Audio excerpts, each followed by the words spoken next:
Voilà, pour savoir que vous avez Thierry Messin à 9 heures et c'est pile 9 heures, il faut s'abonner parce que comme ça, vous avez à l'avance les informations sur nos invités sur les matinales comme sur les plateaux du soir avec les heures de passage pour les matinales. Eh bien, 9 heures le vendredi, souvent un vendredi sur deux, c'est Thierry Messin. Bonjour mon cher Thierry et bienvenue dans cette matinale. Bonjour Nicolas et bonjour à tous vos auditeurs. Bien, vous avez trouvé un décor là qui maintenant, je dirais, ça y est, vous avez fini. Non, je n'ai pas fini du tout. Non, J'ai fini le reste ah de bon, l'appartement, mais je crois que je vais terminer par mon bureau. et finir l'emménagement par votre bureau. Bon, bah, très bien. Bien.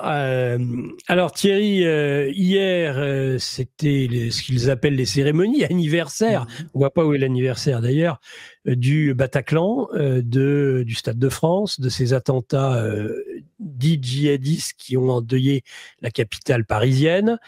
Un spectacle finalement, son et lumière. On se serait cru presque aux cérémonies d'ouverture des JO, de la musique. Un président qui dit ce que vous avez subi, la douleur que vous connaissez, n'a pas de sens. Elle est incompréhensible et elle n'aura jamais de sens. J'aimerais peut-être, parce que ce sont des sujets que vous connaissez bien, eh bien, que vous nous parliez de cela. Est-ce que vraiment ça n'a aucun sens, comme le dit Emmanuel Macron, ce qui s'est passé il y a 10 ans au Non, Bataclan?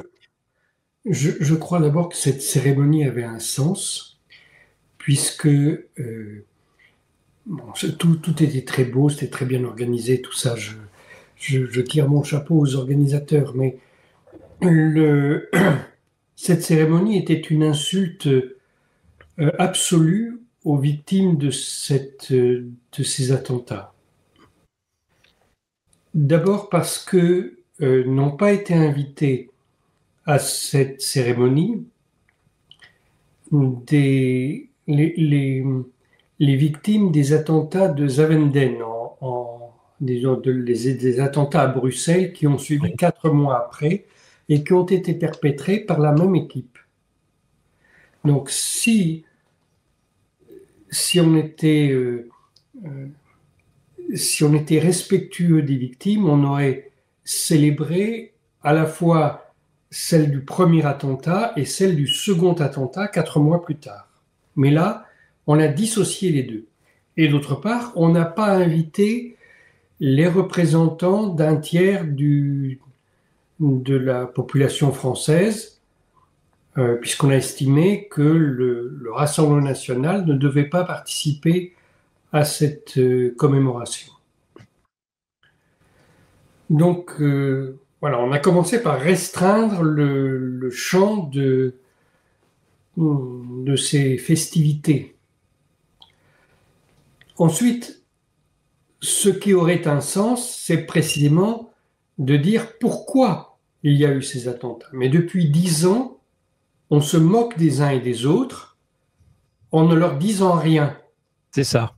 Et il y avait, au premier rang, il y avait M. François Hollande, l'ancien président de la République, qui est le premier responsable de ces attentats. Absolument.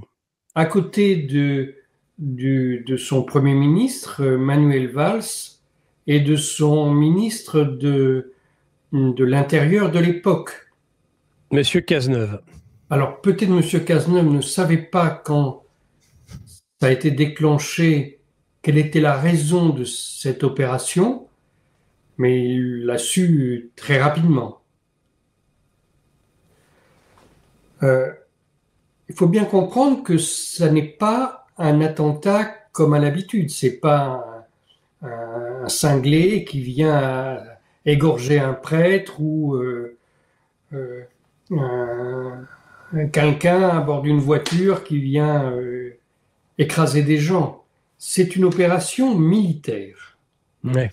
Une opération militaire qui a nécessité des dizaines et des dizaines de gens pour l'accomplir.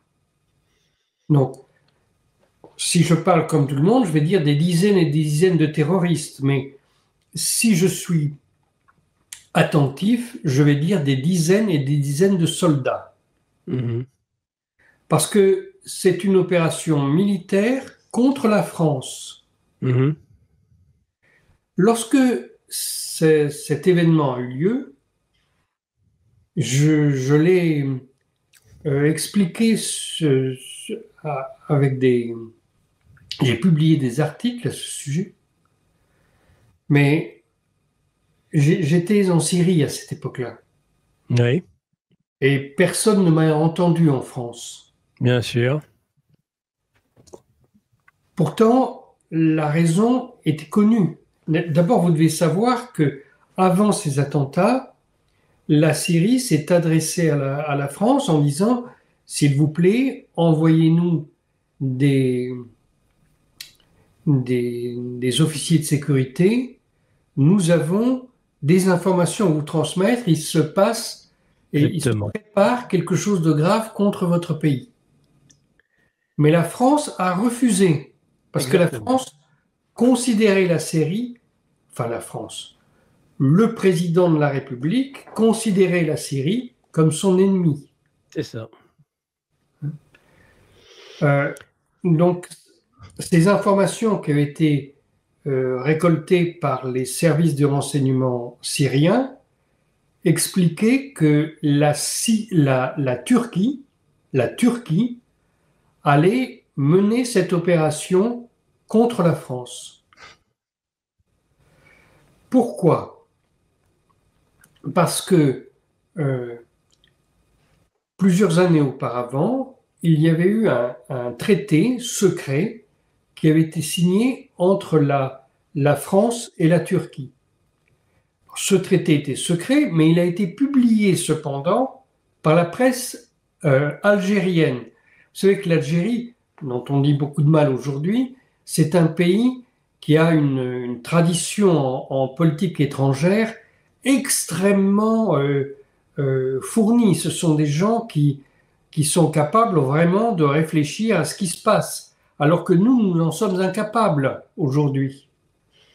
Donc, les Algériens avaient publié ce document et il avait été signé par Alain Juppé, qui est devenu le président du Conseil constitutionnel.